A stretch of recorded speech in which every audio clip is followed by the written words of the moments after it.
J'ai créé mon entreprise lorsque je faisais licence. On m'a licencié après une semaine de travail. Certains techniciens sont en chômage à cause de leur manque de discipline. Moi, je conseille les techniciens en génie civil de se lancer sur le digital, par exemple. Mais lorsque je dis aux techniciens en génie civil que lancez-vous sur le digital, ils ne veulent pas. Alors que le digital, ils peuvent exploiter, n'est-ce pas, le digital pour pouvoir gagner les marchés, les BTP.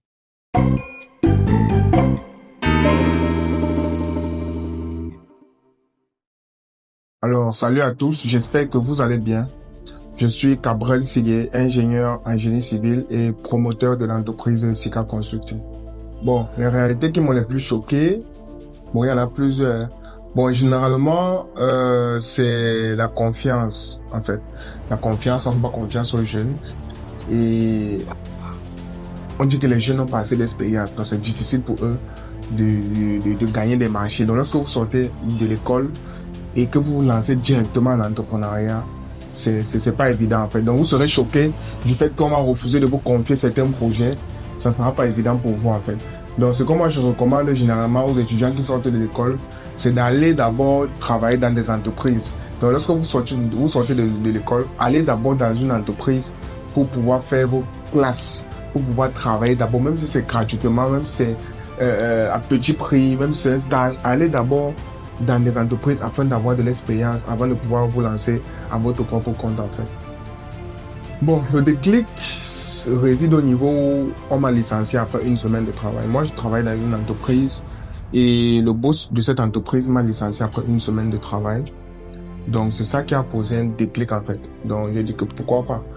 En fait, je nourrissais déjà l'envie de créer mon entreprise, mais il n'y avait pas le déclic en fait. Je nourrissais déjà l'envie, je me formais déjà tout et tout. Depuis licence, parce que j'ai créé mon entreprise lorsque je faisais licence. Et en Master 1, je travaille dans une entreprise. Et puis maintenant, on m'a recruté dans cette entreprise. J'ai fait une semaine de travail. On m'a licencié. Pourquoi on m'a licencié? Tout simplement parce que je m'étais arrangé avec le boss de quitter du haut travail à 16h afin de pouvoir aller à l'école. Donc du coup, lorsque je venais au travail à 8h, parfois on coupait la lumière. Et la lumière venait à 16h. Maintenant à 16h, lorsque je vais aller à l'école, le boss me fait comprendre que non, je dois rester au travail pour travailler. Il dit que mais monsieur, moi je dois aller à l'école. C'est comme ça qu'on était prévu. Mais il dit que non, je n'ai rien fait toute la journée et que je dois rester là pour travailler jusqu'à 21h, 22h. Il dit que mais à l'heure là, moi je serai à l'école. Donc comme ça, après une semaine, il m'a licencié. Donc du coup, le déclic est venu directement après ce licenciement. J'ai dit que mais il faut directement que je me lance à l'entrepreneuriat. Il faut que je me lance, il faut que je fasse quelque chose en fait. D'où l'idée de Sika Consulting. Certains techniciens restent sans emploi pour plusieurs raisons. Déjà. Plusieurs raisons.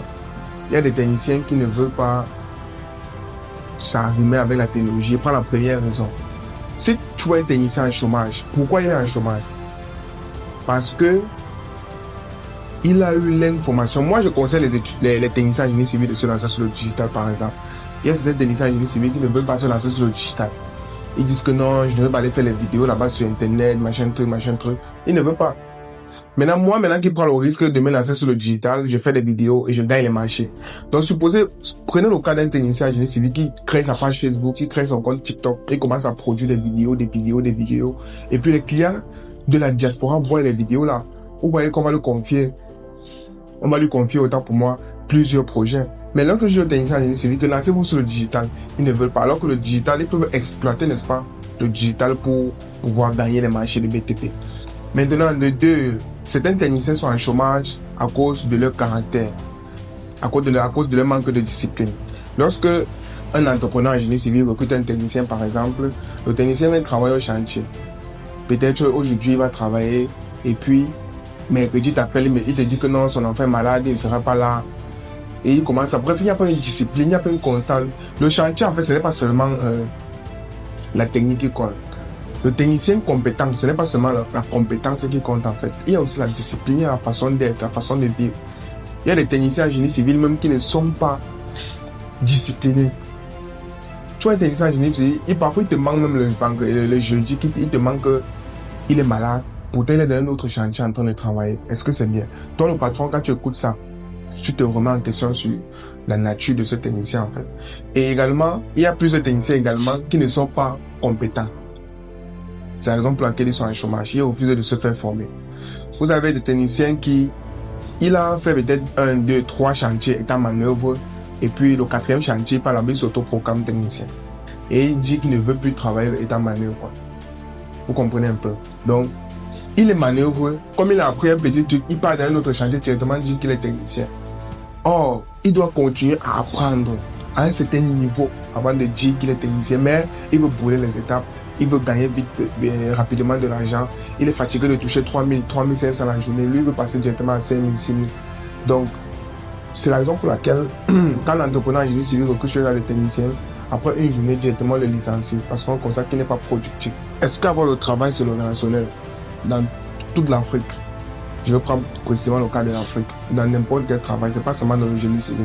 Il faut avoir les relations. Il faut avoir un mentor qui te soutient. Il faut avoir quelqu'un qui te prend. Moi-même, j'ai eu un mentor qui m'a soutenu. J'ai quelqu'un qui m'a soutenu au début. Lorsque je dis soutenir, en fait, c'est pas qu'il m'a donné de l'argent. Non.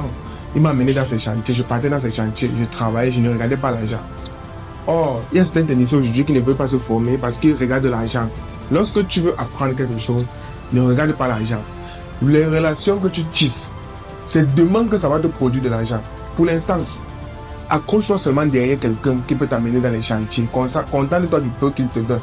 Maintenant, il y a certains techniciens qui disent que non, il m'exploite. Il y a certains techniciens qui vont dire ça, il m'exploite, je dois partir pour faire rester à la maison que de travailler avec lui. C'est ce que certains techniciens disent, c'est pour faire que de travailler avec le monsieur et pour faire rester à la maison.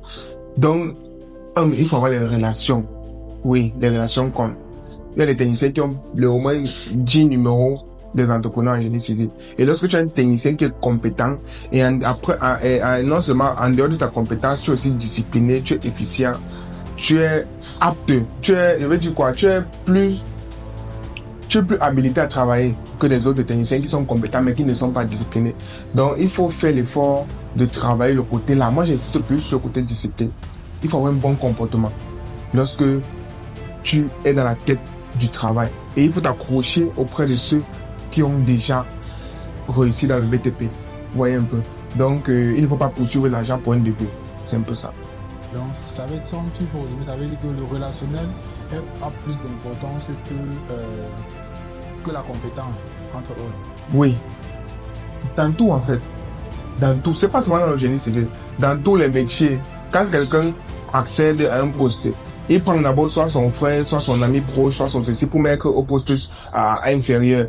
Même si la personne n'est pas compétente, il dit que bon, on va former la personne là. Vous voyez un peu, c'est comme ça dans tout. Donc, le technicien qui n'est même pas compétent et qui est bien discipliné, il a un bon comportement, il peut s'accrocher derrière un entrepreneur. L'entrepreneur a décidé de le former.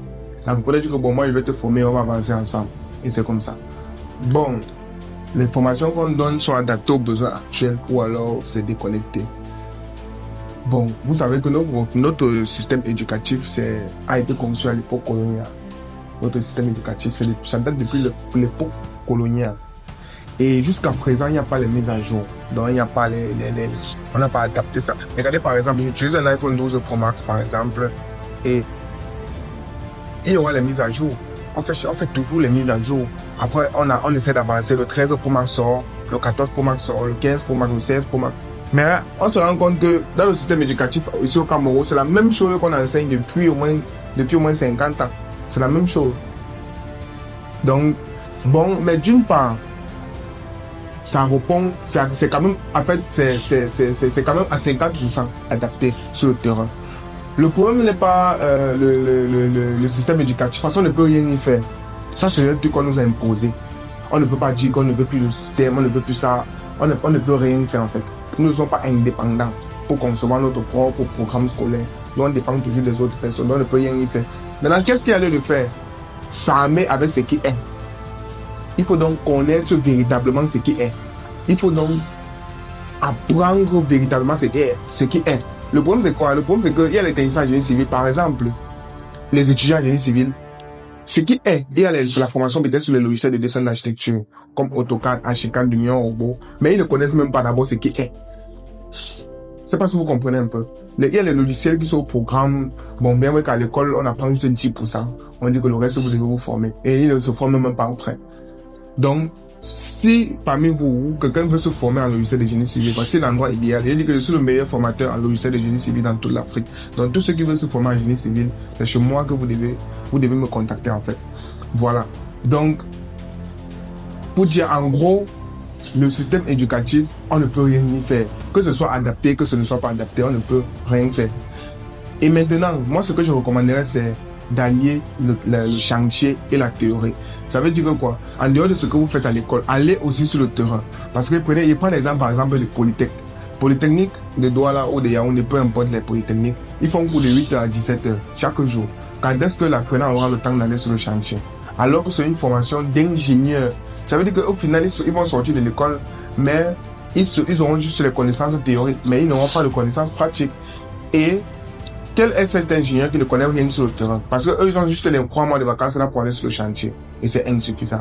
Donc, le devoir revient à l'apprenant. Vraiment, pendant les vacances, parce que c'est le seul moyen, pendant les stages, c'est le seul moyen qu'ils ont pour pouvoir pratiquer. Mais, malgré cela, pendant les périodes de stage ou pendant les périodes de vacances, on voit certains étudiants qui partent faire le commerce au lieu d'aller au chantier. Parce que peut-être ils disent que lorsqu'ils vont aller au chantier, on ne doit pas le payer. Or, en partant vendre les choses, en partant faire le commerce, on doit le payer. Donc, tout le monde a sa part de responsabilité à l'intérieur.